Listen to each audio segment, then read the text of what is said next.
RCB தோத்துனா நான் மொட்டை அடிச்சிக்கிறேன் bro. சரிங்களா, நான் ஓப்பன் சேலஞ்சு கொடுக்குறேன். ஆர்சிபி தான் ஜெயிக்கும்.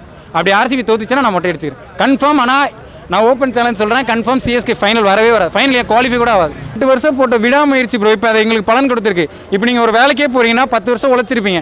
இன்க்ரிமெண்ட் பண்ணி தானே ஒரு பொசிஷனுக்கு வருவீங்க. அதுக்கப்புறம் உங்களுக்கு இன்க்ரிமெண்ட் தான் இருக்கும், இருந்தாலும் கீழே வர மாட்டீங்க. ஸோ அந்த மாதிரி தான் நாங்கள் 18 வருஷம் போட்ட எஃபெக்ட்க்கு போன வருஷம் பலன் கிடச்சிது. இப்போ 19 வருஷமும் இந்த வருஷம் கப்பு எங்களுக்கு தான், அடுத்த வருஷமும் கப்பு எங்களுக்கு தான். எழுதி வச்சுக்கோங்க. நம்ம ருத்ராஜ் அண்ட் வந்து சஞ்சு ஆடும்போது ஓப்பனர்ஸே வந்து ஒரு எக்ஸ்பீரியன்ஸ் பிளேயர்ஸில். ஸோ நம்மளுக்கு வந்து நல்லபடியாக கேம் இருக்கும் அப்படின்னு தான் எக்ஸ்பெக்ட் பண்ணோம். கடைசியில் பார்த்தா அவங்க 2 பேர் போனதுக்கப்புறம் எல்லாமே பட்டுன்னு போயிடுச்சு. ஸோ அந்தளவுக்கு அது வந்து ஒரு பவராக இல்லை இந்த வாட்டி மேட்ச். ஆமாம், இந்த வாட்டி அமுச்சிட்டாங்க நம்ம. ஏன்னா எல்லாருமே ஃப்ரெஷர்ஸு.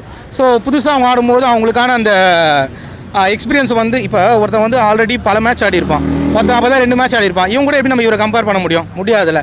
அதேமாதிரி தான். ஆனால் இவங்களால மீண்டும் வர முடியுன்றதான் தெரியும். ஃபஸ்ட்டு மேட்ச் தானே மேட்ரு, பிரச்சனையே கிடையாது.